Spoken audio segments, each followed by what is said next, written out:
Lors du pique-nique, ma mère a dit, la prochaine fois, elle n'amène pas le gamin. Personne n'a pris la défense de mon fils. Jusqu'à ce que ma fille aînée repousse sa chaise et dise, répète un peu pour voir. Toute la table a plongé dans le silence. Et puis ma mère m'a dit de ne plus amener mon fils au pique-nique de famille.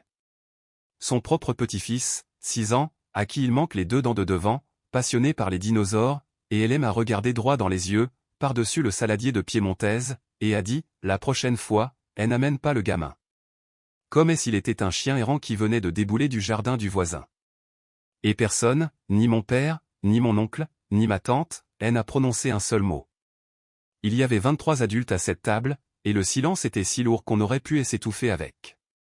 Mais c'est là que ma fille de 13 ans, Chloé, a reculé sa chaise. Et ce qui est sorti de la bouche de cette gamine. Je vous promets que ce n'est pas moi qui lui ai appris ça, mais j'y aurais bien aimé. Je m'appelle Camille. J'y ai 34 ans. Je vis à Tours avec mes 2 enfants, Chloé, qui a 13 ans mais qui en fait 45 dans sa tête, et mon petit bonhomme, Léo, qui vient d'avoir 6 ans. Je travaille comme assistante dentaire 3 jours par semaine et je prends des gardes administratives dans une maison de santé le week-end. Je ne suis pas riche. Je ne suis pas fauché non plus. Je suis dans cet entre-deux où l'on peut payer la facture des EDF à l'heure, mais où un pneu crevé ruine quand même tout le mois. Vous voyez exactement de quoi je parle, n'est-ce pas? Maintenant, voici ce que vous devez comprendre sur ma famille avant que tout cela n'ait un sens. Ma mère, Martine, a toujours été une femme qui avait besoin d'être au centre de tout. Pas de manière bruyante, théâtrale, à jeter des assiettes contre les murs, non. Elle est plus sournoise que ça. C'est le genre de personne qui vous sourit tout en disant quelque chose qui vous brise le cœur. Elle va complimenter votre robe puis ajouter, il faut être courageuse pour porter ça. Elle va vous dire qu'elle est fière de vous, puis passer 40 minutes à parler de la réussite incroyable de votre cousine. Mon père, Gilles, est le genre des hommes qui a compris il y a très longtemps qu'il est beaucoup plus facile d'être d'accord avec Martine que de la contredire. Je ne lui en veux même plus. Cet homme acquiesce de la tête depuis 37 ans de mariage. Je crois qu'il a oublié qu'il avait le droit d'avoir ses propres opinions, mais ça, c'est un tout autre débat. Pendant des années, et je dis bien des années, c'est moi qui ai fait tenir cette famille financièrement. Pas avec des fortunes, mais suffisamment. Quand la chaudière de mes parents est tombée en panne il y a 2 hivers, qui a fait un virement de 1200 €? Moi. Quand mon père a eu besoin de nouveaux pneus pour sa camionnette et qu'ils étaient en retard sur leur assurance auto. Encore moi. Quand ma mère a voulu organiser son propre dîner des anniversaires dans un bon restaurant et a bizarrement oublié son portefeuille. Je vous le donne en 1000. Je ne me suis jamais plainte. Pas une seule fois. Parce que c'est ce qu'on fait pour sa famille, non? C'est ce que je me disais, en tout cas. On aide parce que c'est notre sang. Et on se dit qu'un jour, si on a besoin d'eux, ils seront là. Sauf qu'ils n'ont jamais été là. La seule fois, et l'unique fois où j'y ai demandé à ma mère de garder Léo pour un week-end afin que je puisse emmener Chloé à un tournoi de handball à Orléans, ma mère m'a répondu qu'elle était trop fatiguée. Léo n'est pas un enfant difficile.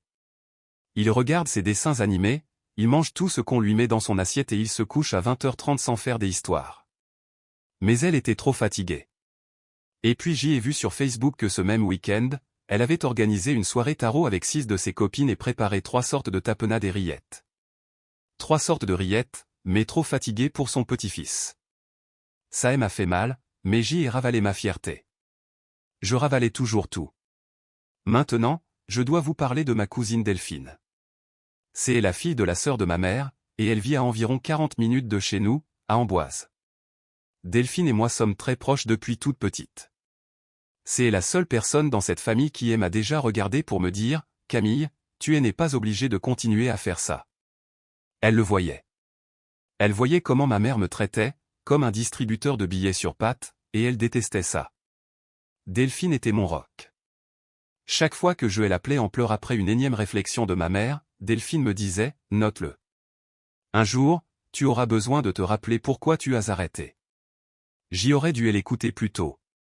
Alors, le pique-nique, laissez-moi vous planter le décor. C'était le week-end du 14 juillet, et ma tante Valérie, la mère de Delphine, avait organisé un grand barbecue familial à la base de loisirs du Val-de-Loire. Toute la famille était là. Des oncles, des tantes, des petits cousins que je n'avais pas vus depuis un mariage en 2019. Des enfants partout. Des merguez sur le barbecue. Quelqu'un avait ramené une enceinte qui passait du vieux Jean-Jacques Goldman. C'était vraiment sympa pendant environ 2 heures. Léo était un véritable ange. Il jouait au lot avec les garçons de Delphine. Il a partagé sa brique de jus de fruits avec une petite fille qu'il ne connaissait même pas. Et quand il s'est écorché le genou sur le goudron, il n'a même pas pleuré. Il s'est juste approché de moi, m'a montré son genou et a dit « Maman, je crois que j'y ai besoin des un pansement dinosaure. Dites-moi que ce n'est pas la chose la plus mignonne que vous ayez jamais entendue. » Mais ma mère, elle observait depuis le début de l'après-midi avec une expression étrange sur le visage. Vous connaissez ce regard, comme si elle venait de croquer dans un citron. Chaque fois que Léo passait en courant près de sa chaise, elle soupirait.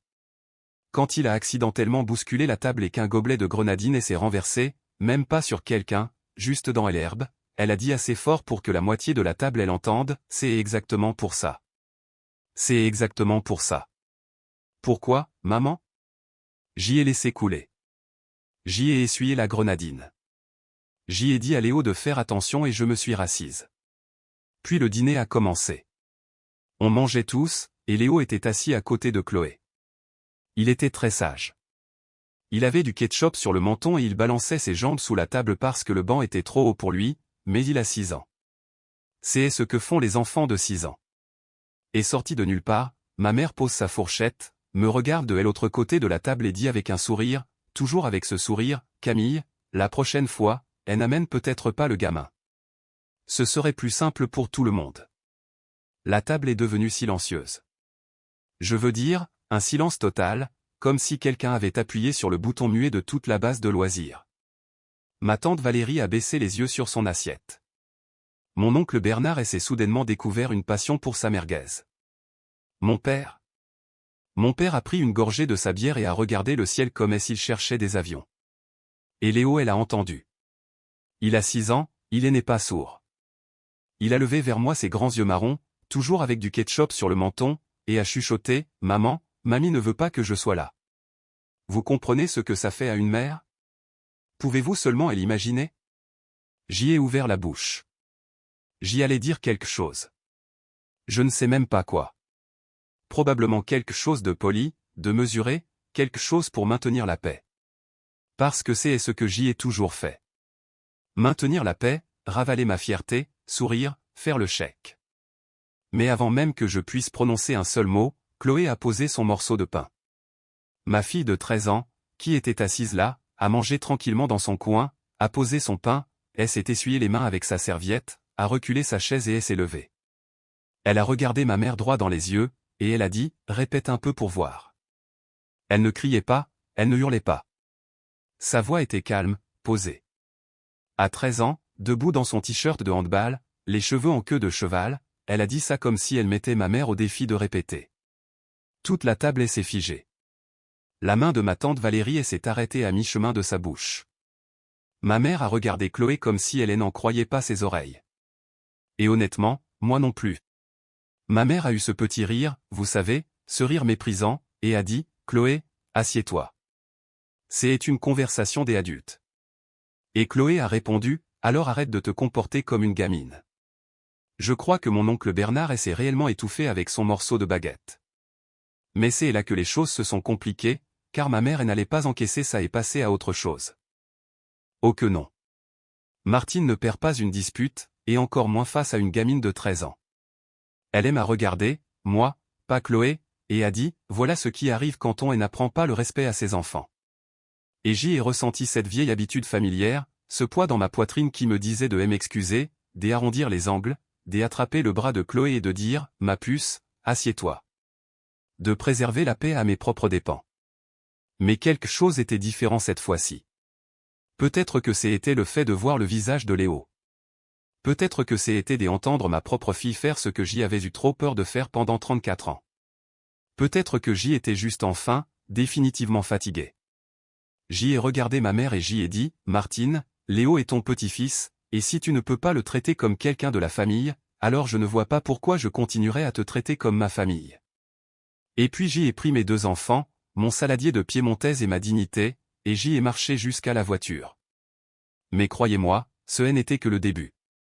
Parce que ce qui s'est passé dans les semaines qui ont suivi ce pique-nique, c'est là que les choses ont vraiment mal tourné, et la décision que j'y ai prise ensuite, certaines personnes de ma famille ne me l'ont toujours pas pardonné. Mais vous savez quoi?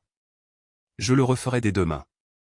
Je vais vous raconter exactement ce que j'y ai fait, et j'y ai besoin que vous soyez honnête et que vous me disiez si vous pensez que je suis allé trop loin.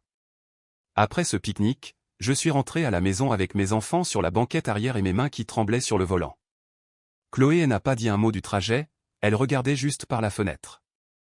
Léo s'est endormi la bouche ouverte, son dinosaure en plastique toujours dans la main. Et moi, je passais la voix de ma mère en boucle dans ma tête. La prochaine fois, elle n'amène pas le gamin. Encore et encore, comme une chanson qu'on déteste mais qu'on ne peut pas s'empêcher de fredonner. En arrivant chez moi, je suis resté assise dans elle allait pendant 10 minutes après m'être garé. Juste assise là, le moteur éteint, les fenêtres baissées, à écouter les grillons. Et j'y ai pensé, combien de fois suis-je rentré d'un événement familial en me sentant exactement comme ça? Combien de fois me suis-je garé ici avec cette même boule au ventre? Et la réponse m'a fait peur, parce que c'était à chaque fois. À chaque foutue fois. Ce soir-là, après avoir couché les enfants, j'y ai appelé Delphine.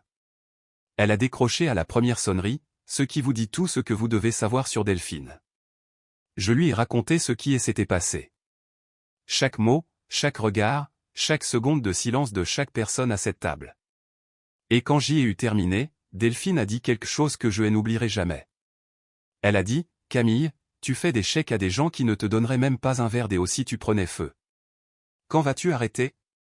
Je suis resté assise dans ma cuisine, à 23 heures, sentant encore la crème solaire et le charbon de bois du barbecue. Et j'y ai répondu, « Ce soir. J'y arrête ce soir. » Laissez-moi vous expliquer à quoi a ressemblé cet arrêt, parce que ça n'a pas été une grande annonce dramatique. Je n'ai rien publié sur Facebook. Je n'ai pas envoyé de SMS groupés. J'y ai juste arrêté silencieusement, mais totalement. Le premier test est arrivé 9 jours plus tard. Ma mère m'a appelé. Pas pour s'excuser, évidemment. Cela impliquerait qu'elle admette avoir fait quelque chose de mal. Elle m'a appelé pour me dire que le chauffe-eau faisait un bruit bizarre et que mon père pensait qu'il faudrait peut-être le remplacer. Et là, elle a fait ce qu'elle fait toujours. Elle ne m'a pas demandé des argents directement. Non, Martine est bien trop maligne pour ça. Elle a juste dit, « Je ne sais pas comment on va faire, Camille. Ton père ne travaille plus que à mi-temps, et j'y ai tellement mal au genou que j'y arrive à peine à aller faire les courses. Je ne sais vraiment pas, » et puis, le silence. Ce lourd silence chargé de sens qui était censé me faire dire, « Ne t'inquiète pas, maman. Je m'en occupe. » Vous savez ce que j'y ai répondu à la place? J'y ai dit, « Ça a l'air vraiment stressant. J'y espère que vous trouverez une solution. » Le blanc à l'autre bout du fil a été si long que j'y ai vérifié si ça n'avait pas raccroché. Non. Elle ne savait juste pas comment gérer cette version de moi qui ne sortait pas son chéquier. Elle a réessayé 2 jours plus tard. Cette fois, c'était à propos de la facture des électricités qui était plus élevée que prévu à cause de la climatisation. Même scénario, le soupir, le « je ne sais vraiment pas », le long silence. Et je lui ai donné la même réponse. C'est dur, maman. Tu devrais peut-être appeler EDF pour demander un échéancier. Je pouvais presque entendre son cerveau court-circuiter à travers le téléphone. Honnêtement, une partie de moi se sentait mal. Je ne vais pas vous mentir. Il y avait une part de moi qui voulait juste envoyer l'argent pour que ce soit plus simple. Parce que c'est ça, le problème quand on est la roue de secours de la famille. Ça devient votre identité. Vous ne savez même plus qui vous êtes sans ce rôle de sauveur. Est-ce que ça a du sens pour quelqu'un des autres ou c'est juste moi? Mais Delphine m'a aidé à tenir bon. Elle m'envoyait un message chaque matin. Littéralement tous les matins, un petit texto qui disait un truc du genre « Jour 12 à te choisir toi-même. Continue. » Ou « Tu n'es pas un distributeur automatique. » Tu n'es pas un distributeur automatique. Cette fille mérite une médaille et des vacances tout frais payées. C'est là que les représailles ont commencé. Parce que quand l'argent a cessé de couler, le téléphone s'est mis à sonner. Mais pas de la part de ma mère. Oh que non. Martine ne mène pas ses propres batailles quand elle peut recruter une armée. D'abord, c'est ma tante Chantal qui m'a appelé. C'est la petite sœur de ma mère. Elle a téléphoné un mardi après-midi pendant que j'y étais au travail et a laissé un message vocal qui disait, et je résume parce que le message durait bien 4 minutes, qu'en gros j'y étais égoïste, que mes parents avaient des difficultés, que la famille est de la famille, et qu'elle ne m'avait pas élevé, mais que si ça avait été le cas, je saurais comment me comporter. Elle ne m'a pas élevé. Elle a bien raison sur ce point. Elle ne m'a pas aidé à grandir non plus, elle n'a jamais rien payé, elle n'a jamais fait de babysitting une seule fois, et elle n'a jamais assisté à un seul de mes spectacles de fin d'année. Mais bien sûr, Chantal, donne-moi des leçons sur la famille. Ensuite, ce fut Brigitte, elle amie de ma mère. Une femme à qui j'y ai dû parler 6 fois dans toute ma vie, qui m'a appelé pour me dire qu'elle avait entendu dire que j'y abandonnais mes parents et qu'elle pensait que je devrais vraiment réfléchir au genre d'exemples que je donnais à mes enfants. Brigitte, que j'y ai vu un jour voler les décorations florales de la kermesse de l'école. Et c'est elle qui me donne des conseils d'éducation maintenant. Pensez-vous que j'y aurais dû céder? Honnêtement, certains jours, j'y étais à 2 doigts de le faire. Mais ensuite, il s'est passé quelque chose qui m'a fait réaliser que j'y étais sur la bonne voie. Léo est rentré de l'école un jour.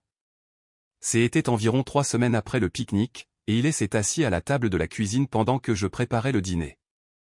Il faisait ce truc que font les enfants quand ils essaient de rassembler leur courage pour dire quelque chose, en ouvrant et fermant la bouche comme un petit poisson. Finalement, il a dit, « Maman, est-ce que je suis méchant ?» J'y ai posé ma spatule. J'y ai éteint la plaque de cuisson. Je me suis assise à côté de lui et j'y ai demandé, « Pourquoi tu me demandes ça ?» Et il a répondu, « Parce que mamie ne m'aime pas, alors je suis peut-être méchant. » Mon fils de 6 ans était là, essayant sincèrement de comprendre ce qu'il avait fait de mal. Ce gamin qui partage son goûter avec tous les enfants de l'école. Ce gamin qui me fait des dessins de notre famille où tout le monde sourit. Ce gamin qui a dit, « Pardon, monsieur », à un mannequin chez Leclerc la semaine dernière parce qu'il lui était rentré dedans. Et il pensait que c'était lui le problème. Je l'ai serré très fort contre moi et je lui ai dit, « Mon chéri, tu n'es pas méchant. Tu es la meilleure chose qui me soit jamais arrivée. Et parfois, les adultes ont des problèmes qui n'ont absolument rien à voir avec toi. » Il a eu l'air rassuré après ça. Il est retourné jouer avec ses dinosaures. Mais moi, je me suis enfermé dans ma salle de bain et j'y ai pleuré si fort que j'y ai dû m'asseoir par terre. C'est là que j'y ai pris ma deuxième décision. La première était de couper les vivres. La deuxième était encore plus importante. J'y ai décidé que je n'irais plus à aucun repas de famille tant que ma mère ne se serait pas excusée. Pas auprès de moi, auprès de Léo. Elle devait regarder ce petit garçon dans les yeux et lui dire qu'elle était désolée et qu'elle l'aimait. C'était ma condition, non négociable. Et c'est exactement ce que je lui ai dit. Je l'ai appelé et je lui ai dit, « Maman, je t'aime, mais tant que tu ne te seras pas excusée auprès de Léo pour ce que tu as dit au pique-nique, je ne viendrai plus au repas du dimanche, je ne viendrai plus aux fêtes et je ne donnerai plus un seul centime. » Vous voulez savoir ce qu'elle a répondu? Elle a dit, « Tu vas me punir pour une blague ?» Je plaisantais. Tu as toujours été beaucoup trop sensible. Une blague. Elle a appelé ça une blague. Mon fils qui se demandait s'il est une mauvaise personne, c'est ça la chute de l'histoire apparemment. J'y ai répondu, alors ça devrait être facile de t'excuser pour une blague. Elle m'a raccroché au nez, et c'est là que la vraie guerre a commencé. Parce que Martine a raconté à tout le monde, et je dis bien à tout le monde, sa version de l'histoire. Dans sa version, j'y étais la méchante. J'y étais la fille ingrate qui coupait les ponts avec ses parents en difficulté financière à cause d'une petite réflexion lors d'un barbecue. Elle a omis la partie sur Léo. Elle a omis les années d'aide financière. Elle a omis tout ce qui comptait vraiment. Ma cousine Delphine a essayé de rétablir la vérité auprès de certains membres de la famille, mais vous savez comment c'est. Les gens croient la première version qu'ils entendent. Tante Chantal m'a rappelé. Mon oncle Bernard m'a envoyé un SMS qui disait juste « La famille avant tout, Camille ». C'est facile à dire pour lui, il n'a jamais donné un centime à mes parents. Même mon père m'a appelé, et ça, c'est ce qui m'a fait le plus de mal, parce que Gilles n'est pas un mauvais homme. C'est juste un homme faible. Il m'a dit, « Camille, ma chérie, tu ne peux pas juste laisser couler ? Ta mère ne pensait pas à mal. Elle est retournée depuis des semaines. Elle est retournée. Mon fils se croit défectueux, et c'est ma mère qui est retournée. Je lui ai dit, papa, je t'aime. Mais tu étais assis là. Tu as entendu ce qu'elle a dit. Tu as vu le visage de Léo et tu as bu une gorgée de ta bière. Alors, je veux que tu comprennes. Je ne t'en veux pas, mais je ne peux pas faire comme si c'était normal. Il est resté silencieux. Et puis il a dit quelque chose qui est ma surprise. Il a dit, je sais. Je sais que j'y aurais dû dire quelque chose. C'était la chose la plus honnête que mon père ait m'ait dite depuis des années. Et pendant une seconde, j'y ai cru qu'il allait être celui qui arrangerait la situation. Peut-être qu'il parlerait à ma mère. Mais il ne l'a pas fait. Gilles est Gilles, et être d'accord avec Martine est toujours la solution de facilité. Pendant ce temps, Chloé observait tout ça. Ma fille est perspicace. Elle entend les coups de fil. Elle capte l'ambiance. Elle me voit fermer les yeux et respirer un grand coup avant de répondre aux SMS. Et un soir, elle est venue dans ma chambre, elle s'est assise sur mon lit et elle m'a dit, « Maman, je veux que tu saches que ce que j'y ai fait au pique-nique, je le referai n'importe quand. » J'y ai regardé cette jeune fille, ma fille, avec son chignon décoiffé, ses devoirs de maths à la main et son vernis à ongles écaillés. Et je me suis demandé, quand est-elle devenue plus courageuse que moi? J'y ai dit, « Chloé, tu ne devrais pas avoir à mener des batailles pour ton frère. » Et elle a répondu, « Je ne mène pas des batailles pour lui. Je les mène avec toi. Dites-moi que je n'est pas la gamine la plus incroyable de cette planète. Essayez un peu de me dire le contraire. » Mais ce qui s'est passé ensuite, et je vous jure que je ne l'avais pas vu venir, c'est la partie qui a tout changé, parce que quelqu'un de ma famille a décidé de s'en mêler d'une manière à laquelle je ne m'attendais pas du tout. Et les conséquences, disons juste que ce que ma mère a fait ensuite a fait passer l'incident du pique-nique pour un simple échauffement. Je vais vous raconter exactement comment elle a essayé de retourner mes propres enfants contre moi et ce que j'y ai fait quand je l'ai découvert. Disons que Martine a finalement rencontré une version de Camille qu'elle n'avait jamais vue auparavant. Alors, vous vous souvenez quand j'y ai dit que quelqu'un s'en était mêlé d'une manière inattendue?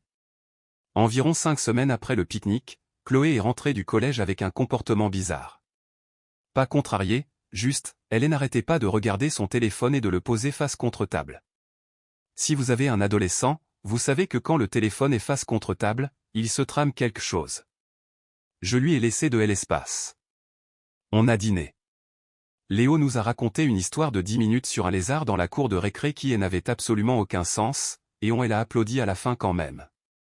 Une soirée normale. Mais plus tard, après que Léo soit couché, Chloé est restée sur le pas de ma porte, les bras croisés, et a dit, « Maman, il faut que je te montre quelque chose, et promets-moi de ne pas péter un câble. » Elle m'a tendu son téléphone. Sur l'écran, il y avait une série de messages de ma mère.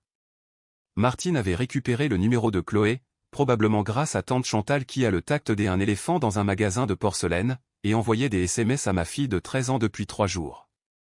Les messages commençaient gentiment, « Coucou ma chérie. Tu manques à mamie. » Mais ensuite, ils ont changé de ton. La méthode Martine, doucement, prudemment, comme du poison mélangé à du miel. J'aimerais que ta mère me laisse vous voir, toi et Léo. Ta mère a toujours été très émotive.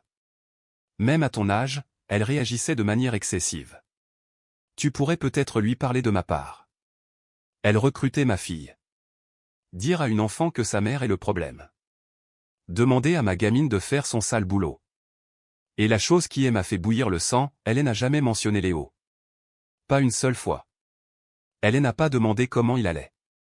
Elle n'a pas dit qu'il lui manquait. Il n'existait pas dans ses messages. Mais voici ce que je ne savais pas encore, Chloé ne s'était pas contentée de lire en silence.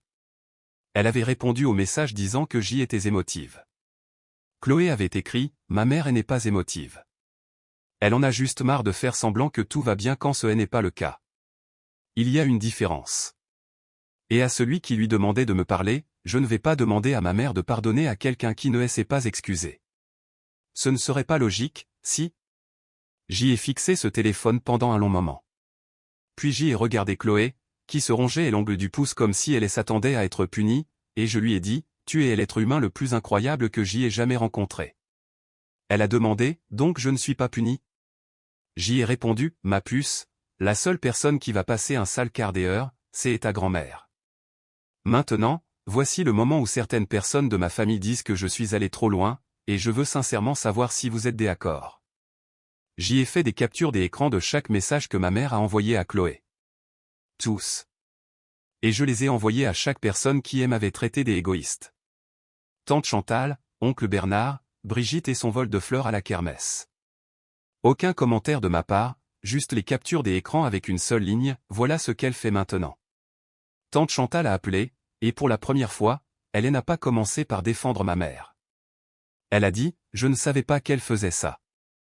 Je lui ai répondu, il y a beaucoup de choses que tu ne sais pas, Chantal, parce que tu n'écoutes toujours qu'une seule version. Oncle Bernard, silence radio, ce qui, honnêtement, était une amélioration. Delphine m'a appelé en riant tellement fort qu'elle arrivait à peine à respirer. Elle a dit, Chloé est mon héroïne. Je lui offre une pizza. Et elle l'a fait. Elle a fait 40 minutes de route depuis Amboise avec une grande pizza pepperoni et une peluche tricératops pour Léo, car selon ses mots, ce gamin mérite un cadeau sans aucune raison. C'est ce genre de famille que je veux autour de mes enfants. Après avoir envoyé ces captures des écrans, il y a eu 2 semaines de silence complet de la part de Martine. Elle ne pouvait pas manipuler la vérité cette fois-ci. Ses propres mots, le téléphone de sa propre petite fille, noir sur blanc. Puis, un samedi matin, on a frappé à ma porte. C'était mon père, Gilles, debout sur mon porche avec son vieux chapeau de pêche, tenant un sac de boulangerie. Il avait l'air de ne pas avoir dormi depuis une semaine. Il s'est assis à la table de ma cuisine, a posé le sac et a dit, j'y ai apporté les chouquettes que tu aimais quand tu étais petite. Et puis cet homme, que je n'ai jamais vu pleurer de ma vie, a enfoui son visage dans ses mains et a sangloté. Il a dit, j'y ai failli à mon devoir envers toi, Camille. Je me suis assis à cette table, j'y ai entendu ce que ta mère a dit, et je n'ai rien dit parce que j'y ai peur de cette femme depuis 37 ans. Et j'y ai laissé cela me coûter ma fille et mes petits-enfants. Je lui ai dit, papa, je n'ai pas besoin que tu sois parfait. J'y ai juste besoin que tu sois honnête. Et il l'a été. Pendant 2 heures, il m'a raconté des choses qu'il n'avait jamais dites. Qu'il avait toujours su que maman avait tort. Que chaque fois que j'y envoyais de l'argent, il se sentait mal. Qu'il lui en avait parlé une fois il y a des années et qu'elle ne lui avait pas adressé la parole pendant 11 jours, alors il n'avait jamais osé aborder le sujet à nouveau. Puis il a dit quelque chose qui est ma surprise, ta mère a peur, Camille. Elle ne l'admettra pas, mais elle est terrifiée à l'idée de te perdre et elle ne sait pas comment arranger les choses, car tout le monde a toujours cédé face à elle. J'y ai répondu, je sais. J'y ai cédé pendant 34 ans. Mais c'est fini. Il a hoché la tête. Puis il a dit, et si j'y arrêtais de céder, moi aussi? 2 jours plus tard, mon père m'a annoncé qu'il avait eu une vraie conversation avec ma mère. Il lui a dit que le pique-nique était inacceptable, que les SMS étaient inacceptables, que ses années de dépendance financière envers moi étaient inacceptables, et il lui a dit que si elle ne réglait pas ça, elle le perdrait, lui aussi. Puis, environ 9 semaines après le pique-nique, mon téléphone a sonné. Ma mère. Elle est restée silencieuse pendant un long moment. Puis elle a dit, il faut que je parle à Léo parce que je dois des excuses à ce garçon, et je t'en dois aussi. J'y ai laissé planer le silence. Puis j'y ai dit, je vais y réfléchir. Certains d'entre vous penseront peut-être que j'y aurais dû sauter sur l'occasion. Mais après tout ce qui s'était passé, l'argent, le pique-nique, les SMS à Chloé, la campagne de dénigrement, j'y avais besoin de protéger mes enfants des abords. Delphine m'a dit, laisse-la venir à tes conditions, chez toi, et si elle gâche tout, c'est fini. Alors, j'y ai invité ma mère à dîner le dimanche suivant. Juste elle, moi, Chloé et Léo. Je lui ai dit de venir avec de vraies excuses ou de ne pas venir du tout. Elle s'est présentée à 17h dans une belle robe, ce qu'elle ne fait jamais pour les dîners décontractés. Elle a apporté des tulipes jaunes, mes préférées. Je ne pensais pas qu'elle s'en souvenait. Léo était sur le canapé en train de regarder des dessins animés. Il a levé les yeux vers elle et n'a pas bougé. Il n'a pas couru vers elle comme il le faisait avant. Il s'est contenté de l'observer. Et j'y ai vu que ça l'a frappé de plein fouet, elle a pris conscience de ce qu'elle avait fait. Elle s'est approchée, elle s'est agenouillée, ce qui n'était pas facile avec ses problèmes de genoux, et a dit, Léo, mamie a quelque chose à te dire. Ce que j'y ai dit au pique-nique était méchant et c'était une erreur, et tu n'as rien fait de mal. Tu es mon petit-fils, je t'aime, et je suis tellement désolé. Léo elle a regardé pendant environ 5 secondes. Puis il a dit, c'est pas grave, mamie. Tu veux voir mon nouveau dinosaure? 6 ans. Pas de rancune, pas de conditions, juste de la grâce. Le genre de pardon que les adultes oublient parfois. Elle l'a serré dans ses bras et a pleuré. De vraies larmes, pas des larmes de cinéma. Le genre de pleurs où vos épaules tremblent et où vous ne pouvez plus parler. Pendant le dîner, elle s'est excusée auprès de moi aussi. Elle a avoué qu'elle savait qu'elle avait été injuste pendant des années. Elle a dit qu'elle allait commencer à voir un psychologue, ce qui a failli me faire tomber de ma chaise, car Martine a toujours qualifié la thérapie de se plaindre à des inconnus. Puis elle a regardé Chloé et a dit « Je te dois des excuses, à toi aussi. Je n'aurais jamais dû t'envoyer ces messages. Tu as eu raison de prendre la défense de ton frère. » Chloé a répondu « Merci, mamie. Mais juste pour que tu le saches, je le referai si c'était nécessaire. » Ma mère a vraiment ri, un vrai rire, et a répondu « Je te crois. » Maintenant, je ne vais pas prétendre que tout est parfait. La confiance ne se reconstruit pas du jour au lendemain. Je ne leur donne toujours pas d'argent. Ça, c'est définitivement terminé. Mon père a trouvé un travail à temps plein chez Castorama, et il parle de forêt et de planches de bois en ayant l'air plus heureux qu'il ne l'a été depuis 10 ans. Tante Chantal m'a apporté un gratin dauphinois et a dit « Je n'aurais pas dû me mêler de ça », sans me regarder dans les yeux. Je prends quand même. Oncle Bernard n'a toujours pas prononcé un mot, mais à Noël, il s'est assis à côté de Léo et lui a demandé le nom de chaque dinosaure. Pour Bernard, c'est pratiquement une déclaration d'amour. Delphine vient toujours un week-end sur 2 avec des pizzas et ses garçons. Elle reste mon rock. La semaine dernière, elle m'a envoyé un message, jour 147 à te choisir toi-même. Regarde le chemin parcouru. J'y ai pleuré en lisant ça. Mais des larmes de joie.